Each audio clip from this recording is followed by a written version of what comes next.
Hello and welcome to this special edition of Political Capital on Bloomberg TV India. This is the show where Delhi meets the Lal Street. I'm Vivek Law. Joining me now is Dr. Amit Mitra, Finance Minister of West Bengal, senior TMC leader, and someone who understands the country's economy and India Inc. better than most politicians in India. Thank you very much, Dr. Mitra, for talking to us. Where have you been? India Inc. has missed listening to you for many, many years now since you donned the new avatar. How has it been for you? Well, I think earlier I could advise as the head of the chamber, Apex chamber. Yes. Today I can implement. Even if it is at the state level, the state has 93 million population.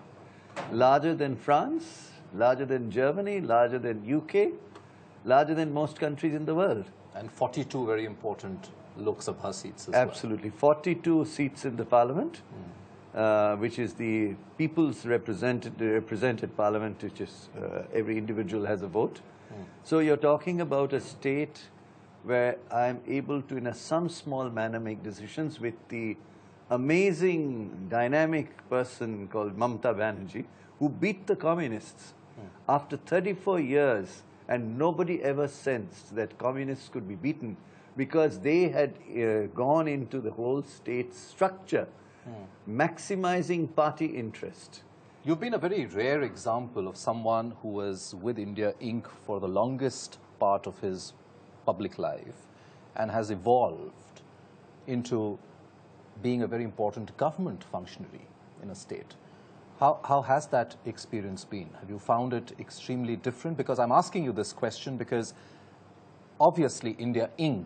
wants better governance and is keeping its eyes on even these elections, and we'll talk about that in a bit. But I just want to go back to understanding from you how you would want to communicate to India Inc. at this point of time, given the current state we're in. I think, may I communicate to not only India Inc., but to Global Inc. Yes. Something I have sensed over the years, economist by training, lived in the United States for 12 years, came back, joined the chamber. Today I find that what a politician does, for which James Buchanan got the Nobel Prize, for only saying this, backed by huge studies, is politicians in a democracy maximize votes. That means people-centric. Centricity is the basis of their life. As far as government is concerned, somewhat different from the corporate world. The main issue of government is protecting public interest, and in the case of governance, bringing as much transparency as conceivably one can, using also the IT tools, so that corporate entities see what we can do and what we cannot do. In the corporate world, you pick up the phone and you know who's the best entity for a particular job. You simply pick up the phone and say, hire that guy, or hire that company. You can't do it in government. In one case, one of the best companies in India applied for a bridge. It's a crooked bridge. I have to have three bids, without which my financial rules don't allow me to open the bids. One company kept applying. In the corporate world, that great company has applied, take that company. I can't. So I had to go twice to bidding, then I had to take it to the cabinet of the state government of 93 million people. I had to take it and get a consensus, and only then we could give the bridge out for construction. Do you get a feeling, Dr. Mitra, that sometimes corporate India does not necessarily understand these realities? Do you get that feeling? I very much get that feeling, that corporate India perhaps looks at government or governance the way they govern themselves. And what they need to understand is that there is complementarity between the two. But the manner in which and what they maximize, which is profit in the case of corporations in a crude way, and by and large people centricity in order to be able to remain in office and govern the people in transparency. That's what the governments maximize. Now, there is a connection between the two. And what I find most interesting is explaining to my old friends, hey, wait a second, I can do this, I can't do this. What they seek is transparency. That's all they want. And I can give it to them. But I cannot tell them, What you think is great, I can do or I will do, because it may be in conflict with public interest. And this is faced by developed country politicians as much as developing countries, those who have democracy. I'll come to West Bengal in just a bit, but I want to get one more national level question out of the way before that. The mood in India Inc. right now is extremely despondent. What do you think went wrong? We were doing extremely well on the economy. Do you believe it was more to do with global factors, or do you believe it was also more to do with us shooting ourselves in the foot as a country? I think corporate India, as much as any governance entity who's sincere, would say 2-3 things went wrong. First of all, growth rate, which is an indicator of so many things, hugely went down for a variety of reasons. So, for example, 4.9% rate of growth of India last year, whereas West Bengal grew by 7.7%. But India as a whole slowed down. That's one. And why did it slow down? It was mired in a variety of ways. One, of course, is the charges of corruption against the existing government. Every week you had a corruption issue which related to governance. So corporate India, or any corporate who's honest, would feel there's a problem here, because there seems to be a lack of transparency, lack of integrity with the current government. There's the coal gate, there is a 2G gate, and every day it's a new gate. So there was a confidence level was shaken. The confidence on decision making in the right, transparent, public interest protected manner was shaken. So investments are related to the expectations of the future. Now, if you expect that you will not get a good deal, a normal deal, you'll get a raw deal, that possibility exists, you kind of slow down. International impact, there was a bit, but I think the way that India is structured itself, for example, 92% or at least somewhere there, if not more, of investments in India doesn't come from abroad. It's domestic savings which translates into investment. People don't understand that foreign direct investment is not for bulk of investment. It is essentially meant for a higher standard of manufacture, technology, practices. But at the end of the day, it is India which saves and invests 92, 93%. That investment slowed down, despite the fact that savings were very much there, to fund it, because there was apprehension. Corporates at the top level, not at the operational or technical level, work on intuition and expectations. They were not seeing or expecting an India that would be transparent, that would be open, that they can deal with, and they will not a governance entity which tells them, look, I can do this and I cannot do that. Clear. That environment was somewhat deeply impacted negatively. The other, of course, is, I would submit, that aside from governance, also there was a depression in general, arising out of very complex processes. And once you are depressed, you're slow, you think there's corruption, you slow yourself down. I think, therefore, the country is crying out for change. Why is it crying out for change?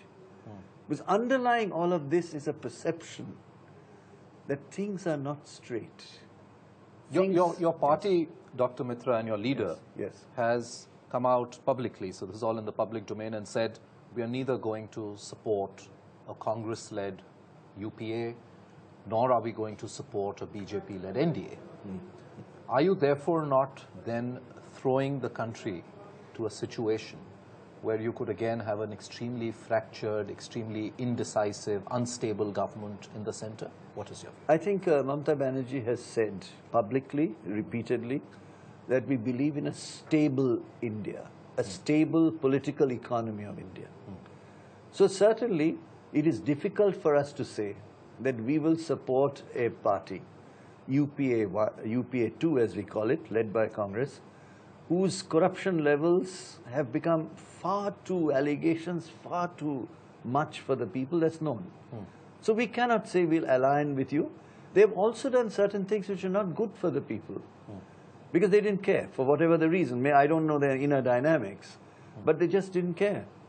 Price rise issues affected the people. They continued on it. The question of growth, the Reserve Bank of India, along with the Finance Ministry, decides in a way what growth is going to do. And they just didn't do it. So corruption, lack of growth, overall depression, discomfort, underconfidence. So we can't go with them. Now you've raised the second question, what about BJP? As far as BJP is concerned, we are firm in our belief that we are a secular party. We believe in opportunity for all. We believe in diversity of India, whether it's religion, whether it's caste, and yet the unity of India. So my submission is But BJP, you were a part of that NDA government. well, yes, Mamata Banerjee was a part of that when she was the railway minister.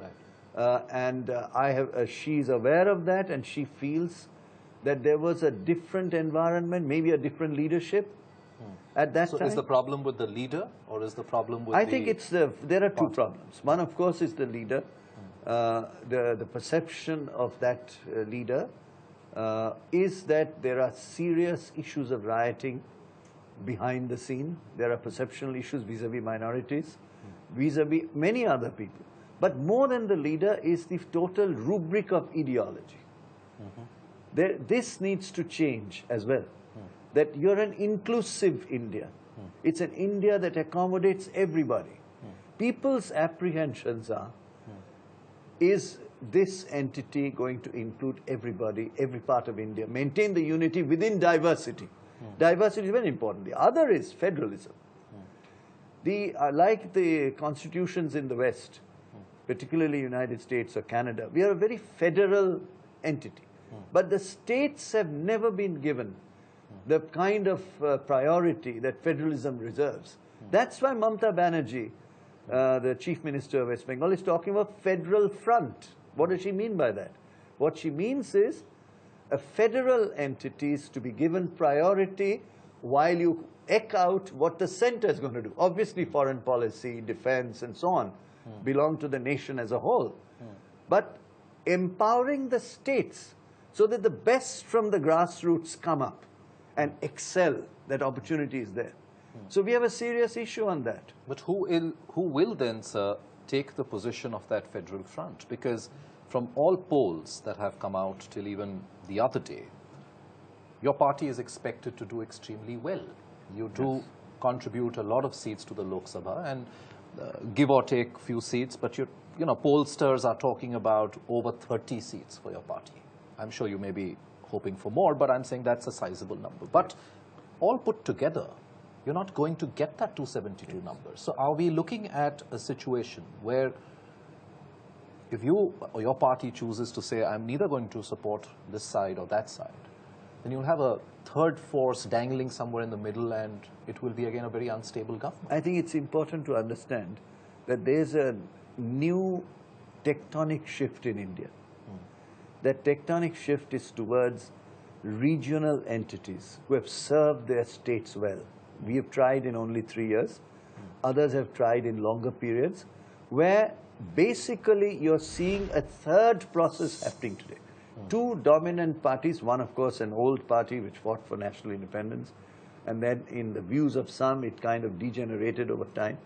The other came in somewhere in between, then was tarnished by the fact that they were communal. People said they were communal, or they were non-secular, they were not willing to say. What is happening is a third force is emerging. Now, to be honest with you, one will only know when the numbers come in, whatever the pollsters say. And only then the question will be faced by everybody as to how to provide a stable India, to which my party is deeply committed, and Mamata Banerjee herself has said it publicly. At the same time, we get rid of the corruption history, we get rid of the communal history. So there are regional leaders that are emerging. We're going to emerge in a major way, whether it is Tamil Nadu, whether it is Odisha, wherever you want to touch, you will find major regional leaders who are very competent in their own way. They have issues as well, as any political process has. So there is a shift from a dominance of two political parties, like a flip card, one and the other, to a new matrix of politics that will only be clear when the chips fall into their places. But are you saying, or is your party's view that if in the event that this happens and 3 or 4 or 5 of your regional parties do well and are still not able to come even close to that 272 mark, for the sake of stability, you will be open? Is that a basically view? What we are saying? Or is it a very rigid view, saying, no, I think what we are saying my way is or the highway? It is too early till the numbers come in to make a prediction on which direction this third process, which is the federal process. So you would explore that first, and only if that doesn't work out, you would consider supporting someone else. I would not like to make a commitment in either side. I would say once the polls happen, and people in India have an uncanny way of demonstrating their will. It has happened post-emergency, where you expected something and totally something different happened. So we are hoping that this third vital energy that is coming into India, crossroads of history, let that play itself out into its finality. So my submission is, we are saying we want a united India, we want a stable India. Let that finality arrive. And then, of course, people can sit back and say, okay, keeping India united and stable, these are possible options that will face you. So I am So there is no rigid view at this point of time? The rigid view is only to the extent that we are very uncomfortable and will have come out of a government. As you know, Mamata Banerjee was the cabinet railway minister of India. She came out of it because of certain issues of principles. Similarly, she is unable to align herself and will not with the BJP from the electoral process, as you know, because of their the concerns of secularism, which the kind of secularism we call ourselves diversity within unity is not what they subscribe to in our view. And riots go behind that process. Certain very deep ideological processes also surface. So today, morally speaking, we cannot support a corruption-ridden, demoralizing entity, the Congress and its UPA, and we cannot support an entity that has very serious issues of not being secular in perception and in some cases even in action.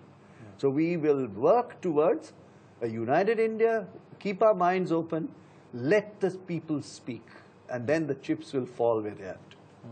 Talking about West Bengal, sir, when the whole Tata Motors Shingur episode happened, there was a perception that was built within India Inc.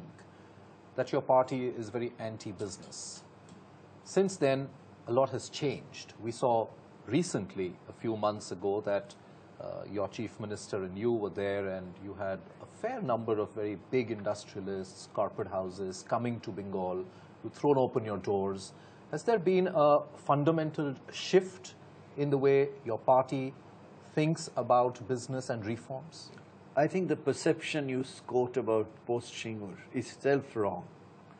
Our party fought the communists. The communists had closed over 50,000 factories. Capital flight took place from Bengal. Every parameter of industry had been driven to the ground, and we fought them. So nobody can say that we are against business. In fact, those who were against business ideologically suffered from inner contradictions in trying to bring business and yet saying we believe in class war. We got rid of them. So we can't be anti-business. But we must say the nature of model that we are following in Bengal today is a unifying model. You would be interested to know, I have 75,000 voters in my constituency in the rural area. That's my rural part of the constituency. When I walked in, I found there was no drinking water. I've just brought 150,000 persons drinking water over the last 2 years of struggle. Now, here is an issue of a person who doesn't have drinking water. Are we going to talk about them, who are 70% of rural Bengal? They live in rural sector. Or are we going to talk about how many billionaires there are in India? Small and medium enterprises. But if you want to bring growth, and which you have successfully done, you just quoted a number that as against 4.9, your state has grown at over 7%. Yes, yes. Now, if you need to do that, you do need to involve private enterprise. Private enterprise is coming in huge quantum. I'll give you first the small and medium enterprises, so the most enterprise and most labor intensive. The bank lending in Bengal has grown this year by 105%. Whereas, I'll give you the numbers, Gujarat, the state of the gentleman who's the leading for the BJP, the bank lending to small and medium enterprises has grown by 31%. Ours is 105%. Banks don't lend when they don't think it's bankable. So that's one. Two, as far as bigger industry is concerned, Tata, TCS, Tata Consulting Service, the largest IT company in India, just announced at the Mumbai meeting that you were talking about, when Mamata Banerjee held this meeting and the top industries of India were there. They wouldn't be wasting their time. They expected something. He announced that we are starting a new campus in Kolkata of 20,000 additional employees. Matix, which is a part of the extended SR group, has invested 5,500, close to $1 billion in fertilizer. Now, coal bed methane is something that our state has. Now, Great Eastern Energy borrowed from London AIM market its first $40 million. Today, they are on the ground with 700 wells producing CBM, and they're going to invest 2,000 more. H.R. Johnson, for the first time in Eastern India, is making tiles out of Bengal. The factory is just coming up. So you believe the situation has changed? I think it has changed hugely. I cannot today tell you how many industries who met me in the last 15 days. One of them who has just invested 3,000 crores, that is what, about $700 million in one state on food processing, came and said to me, I'm going to start with Bengal now. Another industrialist who came to see me said that, you know, Bengal was not on my radar screen. That gentleman has 8 units abroad, including one in Atlanta, United States. And he said, after the meeting, I'm convinced that I must bring Bengal into my radar. And you know, in 7 days after meeting me, he flew in his team specifically to look at land, which is not an issue, let me tell you. It's all nonsense people talk about. And he identified land, and I'm expecting him to come. So in the last, you will not believe, Mitsubishi. But you're still averse to FDI and retail, in retail? Well, if you ask me about FDI and retail, I must tell you a bit. Everybody, and I mean it, disagreed with FDI and retail when it came finally down to the wire. I'll give you an example. Dr. S.P. Gupta's report of the government, of the Congress government, said it will destroy employment. The Planning Commission, N.K. Singh's steering committee, who was then the secretary to the government, this very senior man, it says this is not okay. The group of ministers said it's not okay. Now, if you look at... But you missed out an important report. Which report that you did. Which I never did any report. When you were in FICCI. I don't think I did. I only did a report on the back end. Sure. Not on retail. I said that there's got to be... Many years ago at that point of time, you had talked about fixing the supply chain. You had talked about... Exactly. But that is not foreign direct investment retail, and I'll tell you why. Later studies have shown that Walmart, if I can mention the name, is one of the world's largest companies, so I can mention it. You look at the UNI Global Union study, which is done much later than the time you're talking about. What do they say? Largest class action suit ever in American history by women working in Walmart. 1.5 million women got together. So they're being discriminated in wages. Now you look at Ms. Chen's work out of National University of Australia on China. Even there they found that the minimum wage in China, they were violating. Now what has happened at the end of the day? At the end of the day, the government tried to rush this, and that is how partly we left the government. The system, they put so many constraints because they knew at the heart of hearts that is not too good. And at the end of the day, it hasn't worked.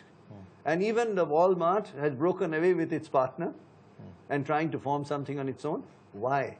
Because the world doesn't feel the same way.